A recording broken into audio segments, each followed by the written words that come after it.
Welcome to the Heroes of the Storm overview panel. Your panelists are Dustin Browder, Alan Dabiri, Sam Didier, and Chris Siggety.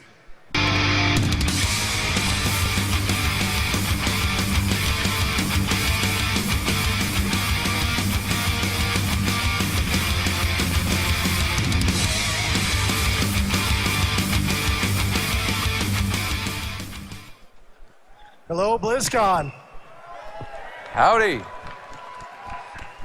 Hello. So this is kind of a dream panel for me here. These are all the guys that I hang out in the office with all the time. We play board games together. We play Dungeons and Dragons together. So to get a chance to come up on stage and talk about the game we've been working on for the last couple of years is an absolute blast. We've got Alan Dabiri, lead engineer. We've got Samwise Didier, our art director. And we got Chris Siggety, production director. All right, we're going to talk to you a little bit today about what we've been working on for Heroes of the Storm. So, Heroes of the Storm is a lot of different things. This is a big game. We've been working on it for a long time, but I'm going to try to boil it down into some sort of key points for you guys. It's about getting these Blizzard heroes into the game. It's about trying to create an environment where we can bring all of the heroes from all of our worlds into one single amazing game. It's about fun with friends, and this seems kind of obvious, I guess, but it's about playing with your buddies. This is a team game. We want to focus it on teamwork and working together as a group. And it's about these battlegrounds, these new ways to play games in this genre, new challenges, new strategy, and new tactics.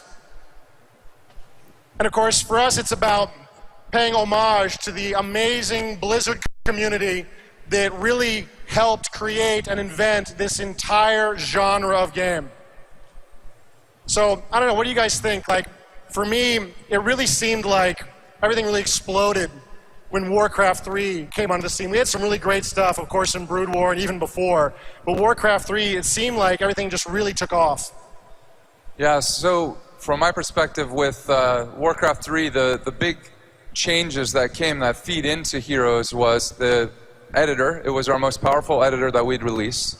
And then the other side effect was the game itself. Warcraft 3 was centered on a lot of game mechanics, different things that played into War 3, the game, and the community took this powerful editor and then started removing elements from it and doing things like tower defense games where all of the races had towers, but nobody, the game wasn't based on that, but they did. They made that game. And then AOS-style games came online. They really started taking away the resourcing elements and concentrating on going out there, creeping, and fighting hero on hero. So those are a couple of things that I think led into it. There was also, Warcraft 3 was one of the first games that we made just a huge amount of art for. We had 4 races, right? Creating new art there. We had all these creeps. This is where Murlocs and Kobolds and all these things were created.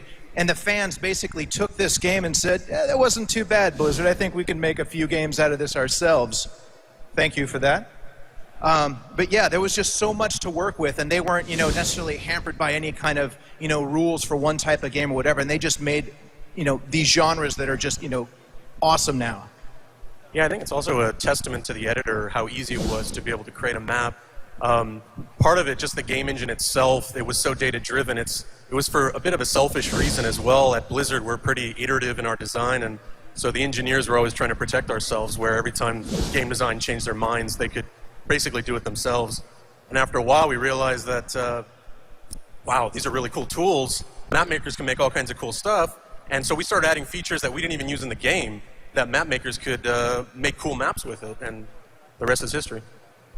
All right, so how this all started for us is we wanted to make this, I know it's hard to imagine this, but think back to 2010 when we first put out Wings of Liberty. We weren't sure everyone understood how cool our tools were and how powerful the editor was. And we were a little nervous that maybe it wouldn't explode off the scene as much as we wanted it to. And looking back, it seems ridiculous. All the great games and mods that have been made inside the StarCraft 2 editor. But at the time, we were a little nervous. And so we decided we would try to show you guys what was possible inside the StarCraft 2 editor using our tools. And so we made this little game that would later become Heroes of the Storm. And we worked on it and worked on it. We brought it to Blizzcon, and you guys are very positive about it. And we left Blizzcon wanting to do more work on this game. And we went back to the office, and I think at the time, wasn't everything in this game just StarCraft? Most of it, if not all of it, yeah. Yeah, I think we had, did we have ETC for this one? I think that was it. Otherwise, or not, maybe not yet. Anyway, it was all StarCraft units. We didn't have any Warcraft units in it at all. Or if we did, it was very few. And I remember I went up to Sammy and we were talking about it, and we were trying to figure out, if we're going to make this game, what universe are we going to set it in? You know, should it be a StarCraft game? Should it be a Warcraft game? What are we trying to do? And we had this arcade machine in our space that we used to play a bunch of games on. We were waiting for builds. And it was branded with this kind of, they'd put all this crazy mixture of art on it. Was this one piece, or did they combine stuff together? This is like art from different times in Warcraft and StarCraft. Some of it's some of the BlizzCon art. But if you look, it's got, we got Illidan on there, right?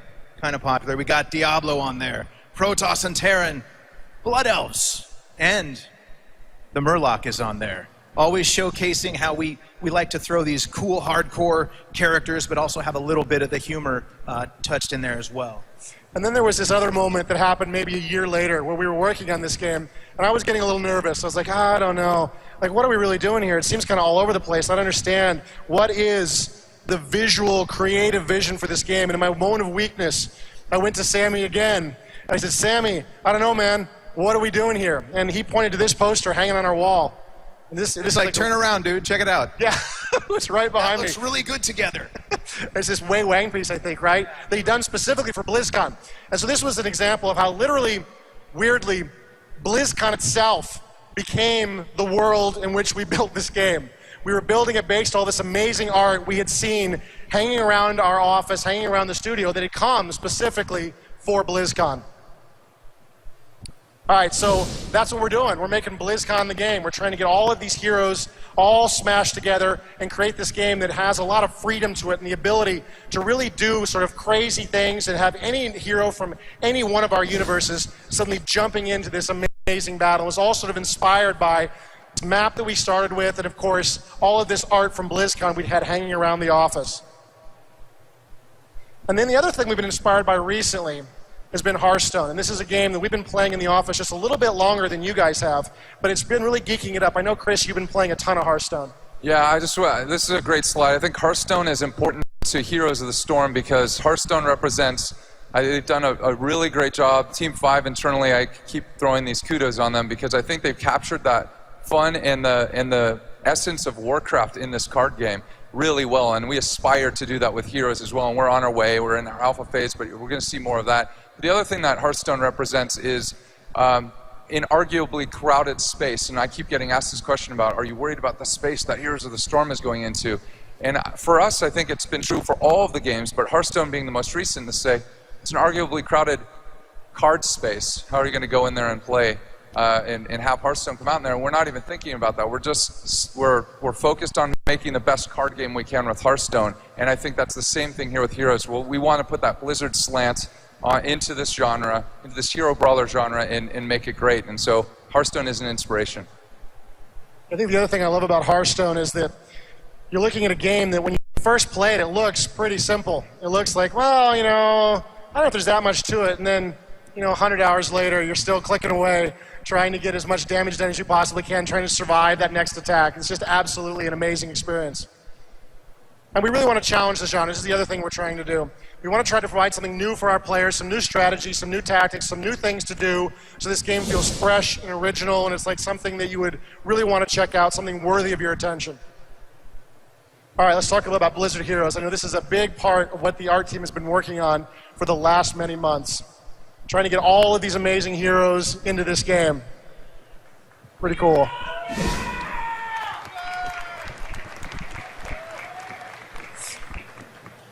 You want to talk, Sammy, about all the work your team has been doing for these heroes? Yeah, a lot of the questions I've been getting to is is it difficult to kind of make StarCraft, Warcraft, and Diablo all fit sort of in the same game? And the answer is really no. I mean, how many times, as an orc, have you stood next to demons, in Outland? We've been doing that for years. So Diablo's not really much of a stretch for that, right?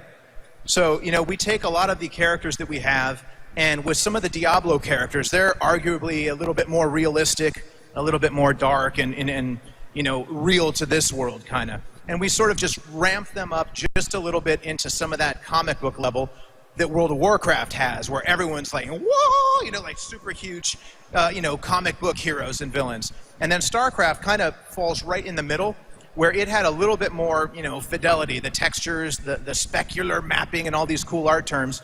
But we sort of applied these to all of our characters, and they all seem to fit really well together in Heroes of the Storm. Yeah, you can. I mean, we work together daily, but there's a sense of admiration looking across at the art that the artists have created for this game.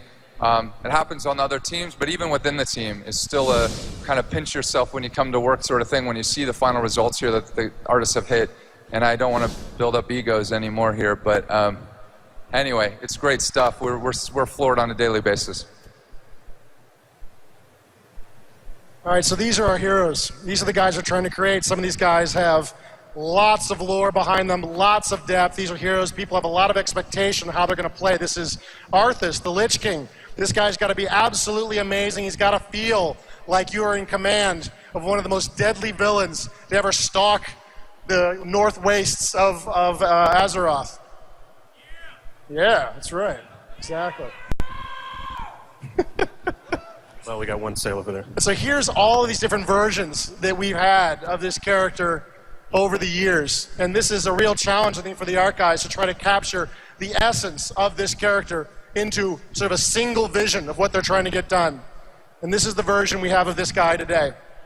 So here is Heroes of the Storm's version of Arthas. And what's nice, for the Lich King! Yes. So what was kind of funny is, as Dustin was saying, we had years of concept material for this guy. We didn't really have to lift a pencil or push a pixel to help define this guy. The years and years of Blizzard's artists doing this have already helped us. So what we did is take the iconic elements of Arthas, you know, the Lich King crown, right? Frostmourne, the black armor with the skulls and the cool spiky shoulder pads. We took elements of every single one of the Arthas concepts and just sort of picked our favorite ones and put them all together, and now we have our Heroes of the Storm Arthas here. So when it comes to the gameplay, we want to try to match what these guys have done with the art. So we want Arthas to be a slayer. This guy's a killer. He's really tough. He can take a lot of damage, but he needs to have the powers to wipe out his enemies as well. And so we're putting a lot of abilities in the game that allows Arthas and encourages him to hunt down and kill his enemies.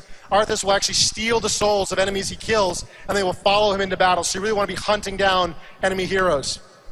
We have an idea that we're playing with right now in Heroes of the Storm where you can choose your own heroic ability.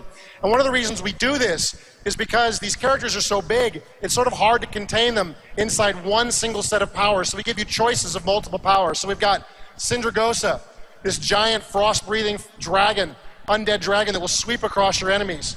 If you don't like Sindragosa, you can choose to summon the army of the dead and lead all of your, frozen ghouls into battle as you attack your enemies. As a little tribute to some of the Warcraft 3 fans out there. Anyone out there, Warcraft 3? Played it? All right, so nobody, so I'll explain.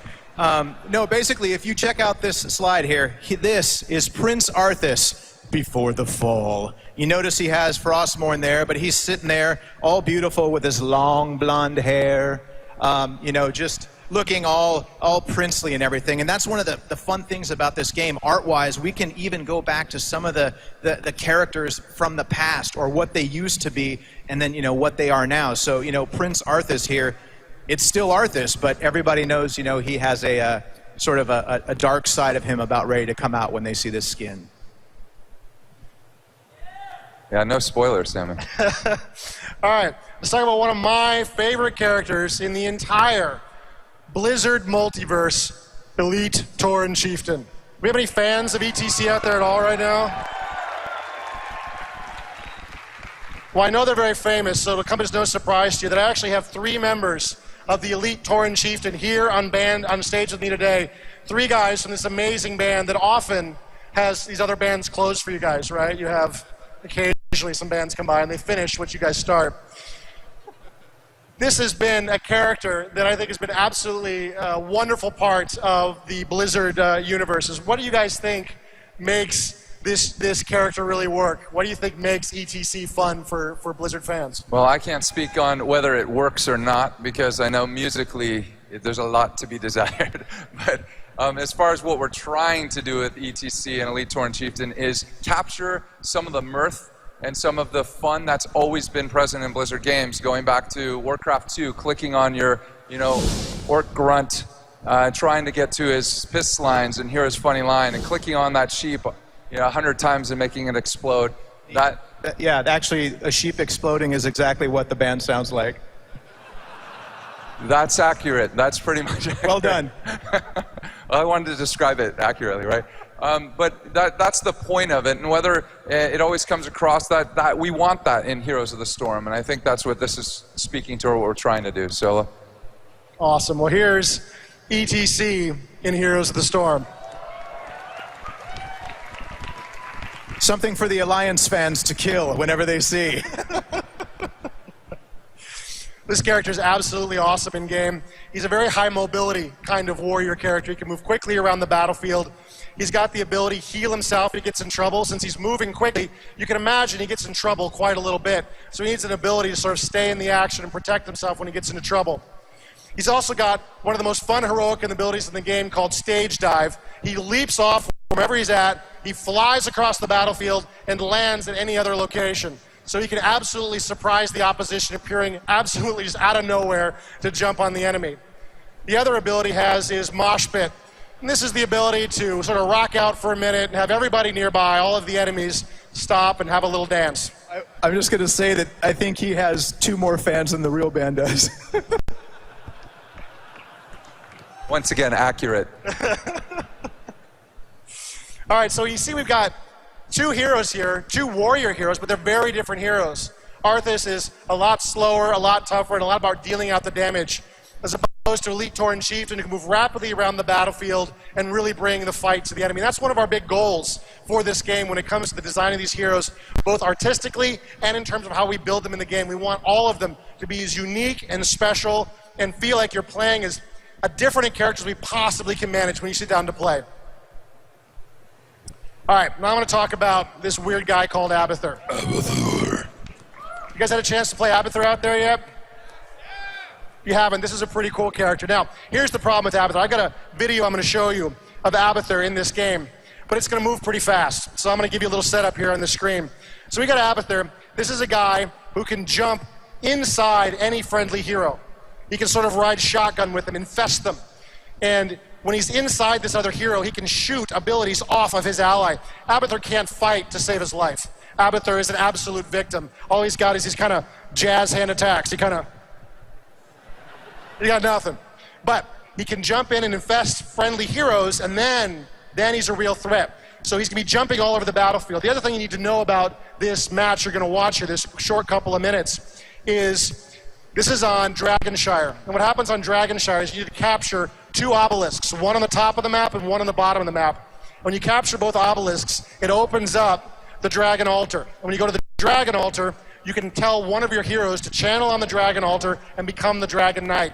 This is pretty bad news for the team. The Dragon Knight is absolutely, totally destructive. You've only got a couple of minutes to use him, but he annihilates anything that gets in his way. So when we watch this clip, you're going to see Abathur manipulate the entire flow of battle to make sure that his team gets control of the Dragon Knight. I also say, this is not a pro match. This is not even a setup match. This is just one of the matches that we played in the office when we were testing this game to bring it to here at Blizzcon. And we just grabbed a bunch of these games, and we put them together so we could show you guys what the game looks like. So sometimes the play might be a little awkward, but that's okay. You'll get the idea of what's actually happening in this game. So you can see Abathur there, hiding behind the wall, as he should. Remember, jazz hands, he can't fight. And Abathur's going to hide there, and then he's going to make his move. So we're going to start the video here in a second, and Abathur's going to start doing his thing. So he's in this bottom lane, but he's actually watching the top lane. And you can see Roller Derby Nova there is moving around, and she's trying to push against these red players. She's trying to push against Gazelle the Tinker and against Volstad. She's getting a little bit of trouble here, and watch for it. There's the infestation. Abathur is now guarding her and gave her a little bit of shield there, which bought her a little bit of time to get back to this fountain so she can heal up. That's cool. Now Abathur's going to focus on the bottom lane. Now he's down here, and there's the infestation. He just jumped into Arthur. There, he got the kill. He just dropped ETC, giving his team the advantage in that bottom position. Now Abathur's moved. Where's Abathur? All right, Abathur's moved up to this top lane now. He uses deep tunnel ability to teleport across the map. And now, there he just jumped into Nova again. And he's going to help her out. He gave her a shield He's going to fire a few abilities off of there, and this whole presence of Abathur is scaring off this red team here, so they're backing away. So now this blue team's got control of that top lane. Down here in the bottom lane, Abathur's now watching again. Watch Vala, watch the white demon hunter there. And here comes Abathur. He's going to jump into her, and there it is. He just jumped into her, and now she's going to fire off a bunch of skill shots using her abilities, and Abathur's abilities are helping her at the same time, and they're going to fight off against these 3 red heroes. There's really 3 heroes there right now. There's really Abathur and 2 others. Now, they don't like the look of this. Red's going to back away, and now Demon Hunter and Arthas are going to grab that bottom watchtower, grab that bottom obelisk. And look, the Dragon Altar's open. Oh, there's Abathur. He just used Deep Tunnel. He teleported into position. He's going to channel on the altar, and boom, there's the Dragon Knight. In the hands of a skilled player, this guy is absolutely deadly. I don't know if that was that skilled a player, but he did pretty good. He manipulated the flow of events across the battlefield to get done what he wanted to get done to ensure his team's victory. Whole new crazy kind of hero for us in this game. All right, let's talk about some skins. This is the fun stuff. This is where it gets going, guys. All right, this is stuff the art guy's been working on forever. We got the usual stuff you might expect. Yeah, okay, so this is, everyone knows Demon Hunter, right? Diablo. Her name is Vala.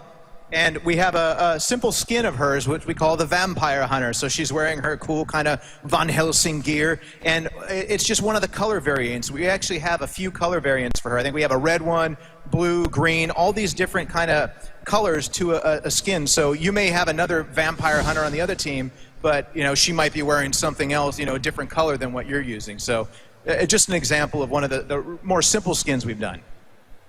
Then we got Diablo, of course. You got to get a chance to play Diablo in this game. Big red. But then it gets a little more interesting. Big blue. So this is who we call Lurkablo, which I like to joke around is the offspring of a Murloc and Diablo.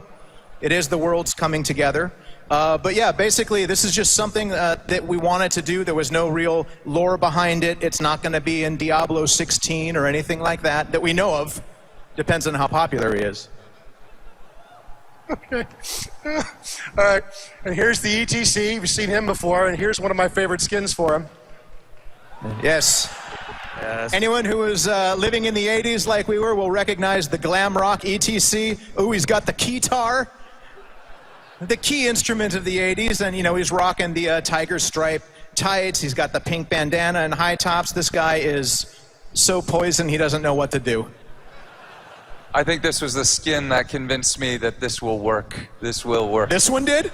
Yeah, well, there's a few others too, but when I saw this, I knew this game was for me. I think this is the skin where I have that moment where I go, what are we doing? Like, really? Is this really happening? This is a real game. This is not a mod. This is real. It's happening. This is real, Jerry. Yeah. Going after this skin.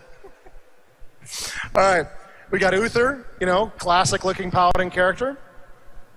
And what happens if Uther was in StarCraft? He's still a medic, he's healing people.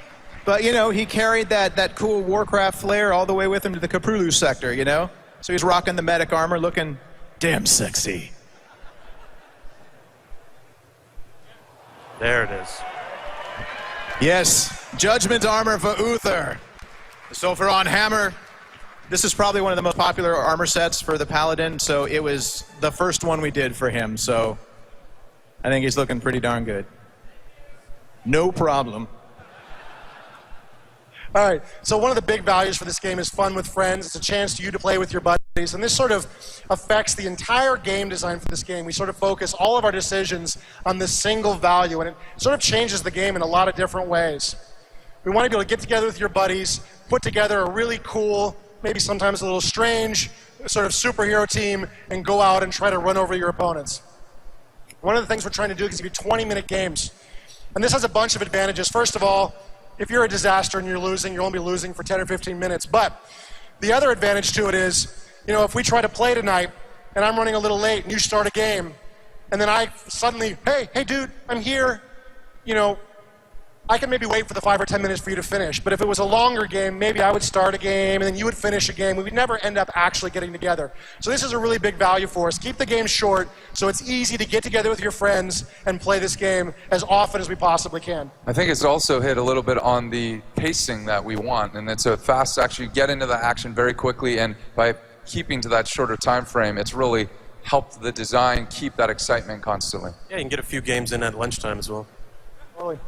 The other thing we're doing is team levels, and this has a bunch of impacts across the entire game. I think the first and foremost impact is you're always with your buddies. You're not ever trying to take anything from your allies. You're always trying to work together as a group for the common good. But it has a number of knock-on effects as well. I think one of these is support heroes. This allows us to have dedicated support heroes who aren't that good at killing much of anything, but they can totally support their team.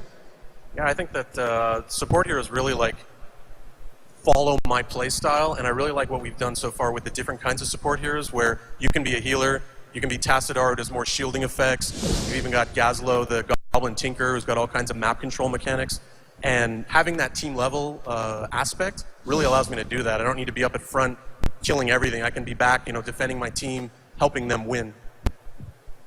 Now, as Alan was saying, that goes into our specialist heroes as well. Abathur would not work almost at all if he didn't have team levels to help him out. He'd have to be up front trying to fight off the enemy, and we know he's no good at that. And obviously these siege heroes as well, these other types of specialists who are designed to push against enemy armies and smash their fortresses, really benefit from this kind of change to the gameplay. All right, let's talk about Battlegrounds. This is where it gets kind of crazy. This is where we're doing some really fun new stuff. So all of us had the opportunity when we were working on Wings of Liberty to go out and talk to players all over the world, to talk to guys in the press, and we would show them what we're doing with the game. When we talk about the single player and the campaign experience, we would describe maps like this. We would describe maps like Redstone here, where there's lava rising and falling, and all of the resources are on the low ground. So you got to run down to the low ground, and the lava comes. And, you got to run back to the high ground. You got to do this dance with the lava. You got to interact with the environment in a meaningful way. And inevitably, when we would pitch this and we'd say, hey, this is this cool thing we're doing with campaign, somebody would say, can I have it for multi, please? Please, multi? And we would go, no, you're not going to get that for multi, because this game was based really on, a lot of the great things that were done in Brood War. And it wouldn't have been right for the game to start inserting all these really crazy map mechanics. I think we did one version of this that we put out a few months after the game released, right? Yeah, we had a custom map for it, Burning the Tides, but we never put it into the ladder or any of those kinds of things. Yeah, it was a cool way to play, but it wasn't really core StarCraft. So when it came to this game, when we had an opportunity to do something brand new, we kind of remembered that feedback we'd had from the players and from the press guys that we talked to. We said, whoa, maybe we could do it. Maybe we could have some maps that got some kind of crazy mechanics on it, that have kind of a little story of their own characters, where the environment feels like it's a more powerful part of the battlefield, and you have to react to that environment. So we came up with this idea of the Nexus. So this is this collision of worlds where all of the Blizzard universes collide. And that's about it, right? Yeah, basically we wanted to have a place that it would be okay if you saw a Lurkablo running around getting ganked by a prince, evil Prince Arthas and all that, and it wouldn't be something that, you would worry too much about. We want to make sure that this game is fun first and foremost, but we also know that these characters are very, serious and have a lot of lore base to them. So in the Nexus is where anything can happen. It's worlds colliding, and everything is true or not true depending on how you want to take it. So that's basically the Nexus. All right, so we've invented these crazy battlegrounds that will hopefully really change the way you play the game and give you a lot of new opportunities as you play through. And we're going to go through a couple of these. And these are things that the art and design teams have been working very hard on together, often one inspiring the other. Sometimes design inspiring art, sometimes art inspiring design. And we want to create a lot of teamwork with these things. We want to provide you, again, with opportunities to play with your buddies and work together as a group to overcome the obstacles that we're putting in front of you. We got Kerrigan on a wolf, dude. Crazy. Queen of Blades riding a wolf. She's got wings. The Nexus.